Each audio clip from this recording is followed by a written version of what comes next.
지금 이 영상을 보고 있는 당신, 하나만 솔직하게 대답해보자. 요즘 하루를 버티고 있는가? 아니면 살고 있는가? 바쁘게는 살고 있는데 이상하게 남는 게 없는 느낌. 열심히는 했는데 어디로 가고 있는지는 잘 모르겠는 상태. 이게 바로 많은 사람들이 50대에 처음 느끼는 감정이다. 망한 건 아닌데 잘 살고 있다는 확신도 없는 상태. 그래서 더 불안하다. 그래서 이 질문이 떠오른다. 나는 지금 제대로 살고 있는 걸까? 젊을 때는 몰랐다. 그냥 앞만 보고 달렸다. 해야 할 게 있었고 책임져야 할 것들이 있었기 때문이다. 그래서 생각할 틈도 없이 그냥 살아왔다. 그런데 50대가 되고 나서야 보인다. 내가 무엇을 잘못했는지가 아니라 내가 무엇을 놓치고 살았는지가. 그리고 깨닫는다. 인생이 풀리지 않았던 이유는 거창한 실패가 아니라 아주 사소한 선택들이었다는 걸. 그래서 오늘은 내가 뒤늦게 알게 된 것들, 인생이 조금씩 풀리기 시작했던 그 순간들을 이야기해 보려고 한다. 첫 번째다.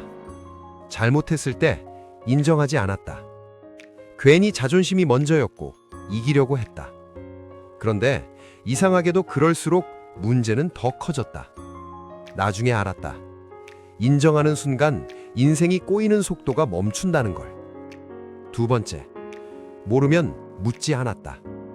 괜히 창피했고 이 나이에 이런 것도 모르냐는 시선이 신경 쓰였다. 그런데 그 한 번의 질문을 안 해서 몇 년을 돌아간 적도 있었다.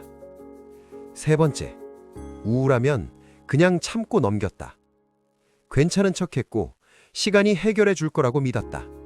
그런데 아니었다. 우울은 참는다고 사라지는 게 아니라 움직일 때 풀리는 거였다. 밖에 나가 햇빛을 보는 것만으로도 사람은 달라진다. 네 번째, 체력이 떨어지는데도 무시했다. 예전처럼 안 되는데도 계속 버텼다. 그런데 이 나이에는 버티는 사람이 아니라 관리하는 사람이 결국 오래 간다. 다섯 번째, 미움을 오래 쌓아뒀다. 그 사람이 잘못했으니까 내가 화나는 게 당연하다고 생각했다. 그런데 그 감정은 그 사람을 괴롭히는 게 아니라 나를 더 지치게 만들고 있었다. 그래서 이제는 조금씩 내려놓는다. 여섯 번째, 성공은 한 번에 오는 줄 알았다. 그래서 빨리 결과가 없으면 포기해버렸다. 그런데 결국 남는 건 재능이 아니라 꾸준함이었다. 일곱 번째, 존중받고 싶으면서 먼저 배려하지 않았다. 이상하게도 사람은 내가 대하는 만큼 돌아온다.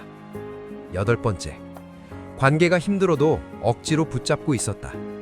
놓으면 내가 나쁜 사람 같아서였다.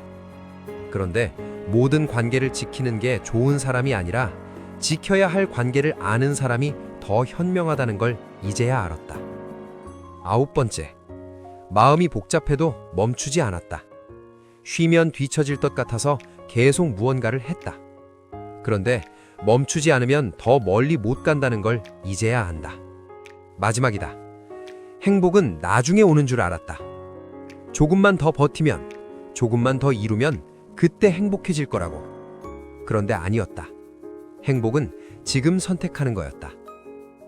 이렇게 돌아보니 인생이 갑자기 바뀌는 방법은 없다. 대신 인생이 조금씩 풀리는 방법은 분명히 있다. 크게 바꾸는 게 아니라 작게 바로잡는 것. 혹시 지금 이 영상을 보고 있는 당신, 이런 생각 들지 않는가? 나는 지금까지 누구를 위해 살아왔을까? 정작 나 자신을 위해 살아본 적은 있었을까? 그래서 이 질문 하나만 남겨보고 싶다. 지금 당신의 삶에서 단 하나만 바꿀 수 있다면 무엇을 바꾸고 싶은가? 50대, 늦은 나이가 아니다. 다만 더 이상 미룰 수 없는 나이다. 앞으로의 10년, 20년이 내 인생을 완전히 바꿀 수도 있다. 그래서 나는 이제 이렇게 살기로 했다. 완벽하지 않아도 좋다. 대신 지금부터라도 내 인생을 내가 선택하기로. 오늘 하루라도, 아주 잠깐이라도 나를 먼저 생각해보는 건 어떻겠는가?